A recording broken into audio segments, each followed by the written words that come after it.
for this Nintendo mystery box right here. And this box was £35. I went to Comic-Con last week and I wanted to know if there was any money in these mystery bags. You see them literally everywhere, all over Comic-Con. But obviously it's quite fun opening these up, which is why a lot of people buy them. So I wanted to see if I bought a bunch of bags, opened them all up. If there's anything cool, I'll keep it for myself. Stuff I don't want, I'll put on eBay, and I'll see if I make any profit on these bags by selling the items individually online. So that's pretty much it. Let's get into the video. First up on this store, you can see there are so many of these mystery bags here. Now these are all £10 each with I think 3 items in, and there was obviously Star Wars, Harry Potter, Disney. I was with 3 people, so I had offered to buy them each a bag, and I got one for myself. So that's £40 spent at the first stall. First up was Jordan, and she picked the Harry Potter surprise bag. First up was this Harry Potter tiny little notepad, and this is selling for £10 reduced on Amazon. Straight away, there is the value of that bag. Next up were these tiny little Harry Potter socks squashed into a tiny sock shape. So I listed both of these on eBay for £10, and that is my money back from this bag already. So there's one more item in here, and this was Harry Potter Mini Trivial Pursuit. From what I can see on Amazon, this is £6 brand new, so you're probably going to sell this on eBay for maybe £3–4. I listed it for £5 with free postage, and obviously if that all sells, there's £5 profit to start with on the first bag. So Marco here got a Batman bag, and he picked this based on weight. This bag was really heavy. So the first item was a hardcover Batman comic book. So looking online, this was about £8, so I've listed it for £7. I did put postage on this one just because it's a little harder to post due to the size. This next item is really strange. We didn't even really understand what it was, but it was like this tiny little Batman like miniature figure case magnet. You can see here Marco opened it up because we were really confused, and there's just like loads of layers to it. You lifted that bit up and then you opened the box, and you can see a little Batman Hot Toys collectible figure, but it's just like a tiny little box. I couldn't really find this online again, so I just listed it for £4. But what I will say about these mystery bags is that they are very oddly specific items that someone must be looking for online. They're not a general thing that people will want, like shoes. Everybody needs shoes. Anyway, the final item was this Batman notebook. Once again, this was really nice quality actually. It felt like sort of leather and was much bigger than the Harry Potter notebook. But you can see here £9 on Amazon. I've maybe slightly overlisted it here with £10 with £3 postage, but I think my idea here was £9, send out offers for maybe £7 so people feel like they're getting a bit more of a deal. Most likely we'll need to reduce this one in a few weeks. So if I sell all of this for the price I've listed, the total value of this bag was £21, so we are shockingly potentially making a profit.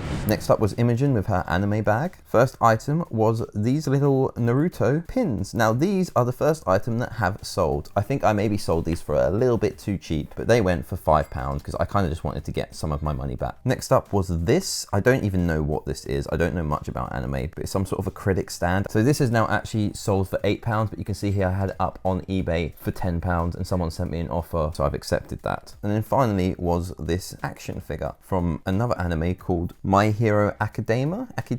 On Amazon this was £15, so I've listed it for £9.99 with £3 postage. You can see the total value of this bag was £25. Finally was my turn, and I got a Marvel bag because I like Marvel films. First up was this Pop Funko pin, and this is what I was really worried about. I was begging that most of these bags were just not full of random Pop Funkos that they can't sell, because like I've said before, there's no value in them and you just see them everywhere, and I will struggle to sell them. So this sells for around £7 to £8 brand new, so I've listed it for £7. Next up, I got this little Venom pen here. This was not even worth listing. This was literally like £2. I'm not even going to bother with it. So that was a bit of a fail there, unfortunately. And then oh no, the last item was this Pop Funko game. So at least it wasn't a figure once again, and it's a sort of card game that sells for £8 brand new. So I've just listed it for £5. So to be honest, I think I got the worst bag there. One was a pen, which just has no value in it, and the other two are Pop Funko items, which is probably my worst nightmare. Let me know in the comments who you think got the best mystery bag there. So next up, we've got a fair few more bags that I bought on this trip, and they all go up from £10. So this store here had one bag for £20 with I think 6 items in. I tried to get a lot of variety here for you guys so that we can see lots of different items, so I went for a gaming one, which we haven't seen yet. So I paid the woman and I opened it up. So first item was this USB-C charging cable, which is quite a general product actually. Like a lot of people will need a charging cable at some point, and this is a light up cable themed around this My Hero Academia anime, and it also has some Xbox/PlayStation thumb grips with it. So you can see here it's £6.50 on Amazon. I've listed it for £6 with a bit of postage. If someone doesn't have Amazon Prime, you never know, maybe they'll go and buy it off me. Next up was this mystery Yu-Gi-Oh little figure. This was quite a cheap item, only £3 brand new from other retailers, and I've listed it for £5 with free postage. Next up was this Overwatch notebook. I didn't even bother listing this because online I looked and there's a set of them for £7 here, so this is probably only going to sell for £2 at the most, so I didn't even bother. This next item is actually quite useful for me. It's a charging station for your PlayStation controllers. The PlayStation controllers run out of battery so quickly and I'm always charging mine, so I was really tempted to keep this for myself. You can see here from the game website it is £13 brand new, but I did list this on eBay. I chose not to keep it for myself just to see how much money I could actually make doing this, so I've listed it for £10 on eBay with postage. I'm sure someone will buy that. It's probably one of the more general items that we've had here so far. 2 items left now, and we have this Crash Bandicoot Nitro mug. Now this game is a childhood favorite of mine. I loved this game and I couldn't find it online anywhere, this mug. I assume it came from like a game shop, just like the charging station. I listed it for £13 with postage, so that makes it around 15 for this mug. I don't think that's an unfair price. Then we had this little cardboard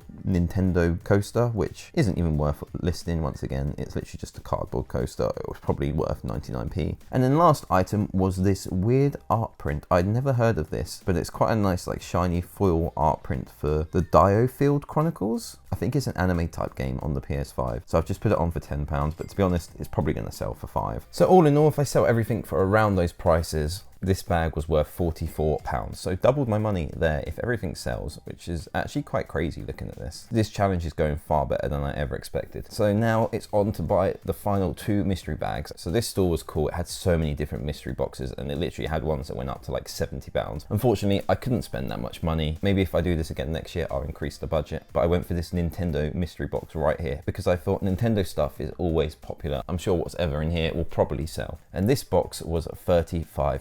The most expensive one I bought. So now I've spent a total of £95, and currently if everything sells I'll make 117. So hey, surprisingly we might be in profit somehow. And then off camera I quickly picked up this other anime bag for £25. Now it said it was Halloween themed, and I'll be honest, this bag was incredibly disappointing, but we will get into that in a minute. So now my total spent for this video was £120. So let's find out how much money I could potentially make. So first up was the £25 anime bag, and like I said, this was pretty disappointing. So we had this weird Dragon Ball Z cloth, not even entirely sure what it is, if it was a cloth or a mouse pad. Then we had a little like side satchel bag themed for Dragon Ball Z. And then we had this is just the most random thing. It's like a Dragon Ball Z like paper filer. I listed them as a bundle for £12. Hopefully that'll be alright for someone for Christmas, but it's just a lot of random items really. Next up was this. I have no idea what this even was. I don't know if it was a blind bag or like that was the actual figure inside, and I have no idea what the anime was. I listed this for £10. Maybe someone will buy it. It's had a couple of watches, so maybe I've listed it for the right price, who knows. And then finally was this little plush doll. No idea what it is once again, but I looked online and I found a bundle of them selling for $120. So I have no idea if that's a good price or not, but I listed this one on its own individually for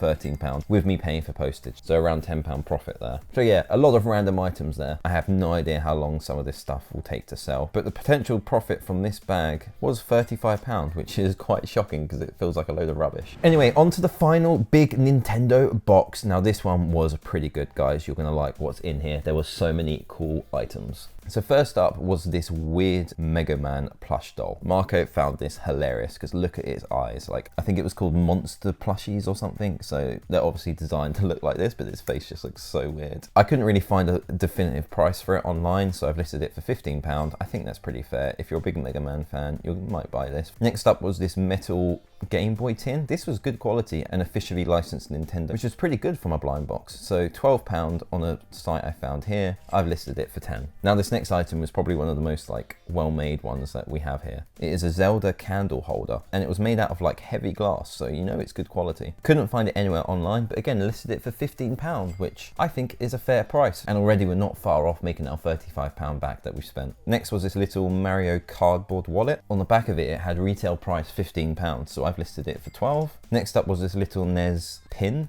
It's one of those little like light guns that you used to use back in the day. These pins are kind of expensive as well, so I've listed this for £13, but we'll probably take an offer at around 10. Next item was this Mario paperweight. Listed it for £10, couldn't really find it anywhere online. Then we had a little Zelda canvas, which is pretty mad to have in a mystery box. Sealed and in good quality. Someone will probably want this for around £15, I imagine. Then we had a little Nintendo cup, which I did manage to find on Amazon, selling for around £9, so I've listed it for £6.99. Sure, someone will buy that. And inside it had a little chest thing. Now this was a weird little like squidgy stress ball thing. I have no idea, couldn't find it online anywhere once again, so listed it for £6. Maybe someone will want it. And then finally, an item that I actually missed at the time, I didn't realize it was in the bottom of the box, was this Princess Peach air freshener. So this sells for £10 on Amazon, so I've actually listed it for £10, but with free postage, so hopefully someone will take that over Amazon. But even if someone sends me an offer of like £7, I'm gonna take it. So that is it for the items, guys. A whole load of random things, I know, and I've gone through and listed everything. It is fully stocked up my eBay page. Anyway, a quick breakdown on the maths here. If I sell everything for the price that I've said on this video, I would make £158 of profit. Now, some of them have free postage, some of them don't, so I've adjusted slightly. I've said potentially I could be spending £20 on postage across these items. And obviously I've said a lot that I will take a slightly lower offer than what I've listed it for. So I've worked out if I took a £2 adjustment on every single item here, I would potentially lose another £56. Now, I'm not saying I will take £2 on every item. I may take more, I may not take any. I may sell it for the price that it's valued at. But this is just a quick adjustment,